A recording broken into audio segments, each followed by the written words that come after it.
Yes! Welcome back once again to my YouTube channel. Ayan guys, kamusta kayo? Ayan, medyo matagal-tagal tayong hindi nagpangita dito. Ayan. So, medyo nagpahinga tayo sa limelight. Ayan, limelight talaga, no? Ambisyosa.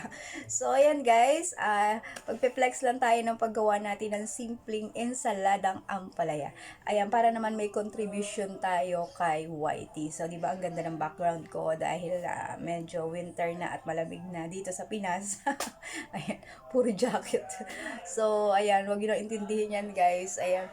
So, yun nga, ayan, dahil medyo matagal talaga, dahil super busy, hindi tayo nakakapag-upload, hindi tayo nakakapag-edit ng mga video, that's why wala akong ma-premiere. So, this time guys, ayan, ipiplex ko lang sa inyo yung simpleng paggawa ko ng ensalada. So, ayan, nagkikrave ako kasi natikman ko to, matagal na.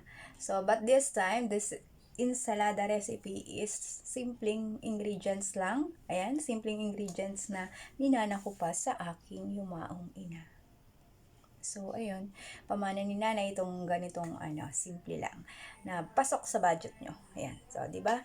So, ito ma-appreciate ng mga vegetarian. Ayan, pero dun sa mga hindi kumakain ng gulay, ewan ko na sa inyo, no? Bala kayo, basta kumakain kami ng gulay. Ayan. So, tandaan, hindi lahat ng bitter, walang sarap. Yan. Meron din yan tatatagong sarap or what else. Basta linamnam, ganon. Ayan, basta madiscover nyo lang. Ayan, yung mga ganong sikreto. So, yun doon sa mga bitter, tanggalin ang pag-bitter kasi life is too short. Always smile, always be happy. So, tara na guys, ang dami ko pang sinasabi, no? So, ayun na, tara, samahan niyo ako. So guys, ito na yung ating ampalaya na cut into thin slice. Ayan, and then ito yung ating brown sugar. Brown sugar yung gagamitin natin. And then, half teaspoon of salt, rock salt, and then yung ating vinegar. Hindi siya kita, vinegar. And then yung ating onion and fresh tomato, and then yung water natin na may asin. And then guys, ibabad lang natin yung ating ampalaya sa ating tubig na may asin. Ayan. In just 2 minutes or 3 minutes, ayan, hugasan natin siya dyan. And then after nyan, di hanguin na natin siya. And then papalitan natin ngayon ng hot water. Yan. So guys, we need to blanch our ampalaya. Ayan, iba-blanch lang natin siya sa mainit na tubig. Ang kagandahan nito guys, after nito, crunchy pa rin siya. So, ganito kasing ginagawa ko para mabawasan talaga yung kanyang pait. So, mas masarap. Mabawasan yung kanyang konting pait. So, diba? So, after nababad natin, syempre, pag malamig na yan, yung ating tubig at kaya nyo nang pigain, ayan. So, pigain lang natin, then hanguin. Diba? Pigain lang natin yung ating ampalaya. As you can see guys, nag-green yung ating tubig water. It means nabawasan na yung kanyang pait. Diba? So, we need to prepare now. Ayan yung ating ampalaya. I-add lang natin guys yung ating rock salt. O kung ano yung gusto nyo, iodized salt, whatever. Ayan yung ating half teaspoon of rock salt.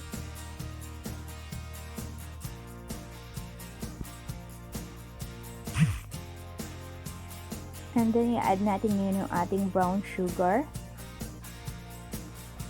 Whatever naman yung prepare nyo guys, yung ating ginamit is brown sugar kasi mas matamis siya, mas masarap, mas malasa. But anyway, kung gusto nyo yung choice nyo ay white sugar, pwede naman po yan. Pwede. And then, add na natin yung ating vinegar, yung ating 3 tablespoon of vinegar. Ayan.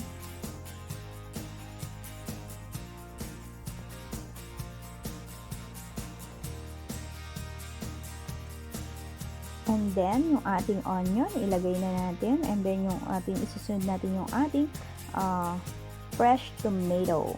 Ayan.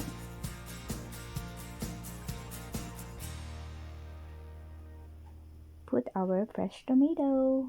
So, diba? Ganyan lang kasimple guys. Napaka-healthy nito and promise masarap. So, try nyo na. Dun sa hindi pa mga nakakasubok. Ayan.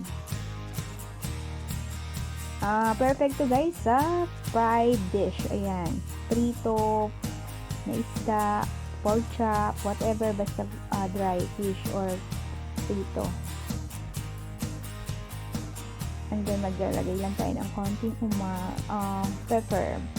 Yung ating pepper powder. Ayan. Mix lang natin. And then konting guys, maglalagay din tayo ng umami. Ayan. Konting-konti lang guys. Just a little bit. Tap, tap, tap. So, ayan. Mix lang. And then, the final touch ay ang ating, calamansi. Ayan. So, ayan. 3 medium size of calamansi, guys. So, ito is isa pa sa magpapadagdag ng kanyang sarap at pagtanggal ng pait ng ating ampalaya. So, and then yung, bango, yan. Yung smell niya, ayan. Ng ating calamansi. So, that's it. Ayan. Mix lang and then okay na to. Ready to eat. Ayan.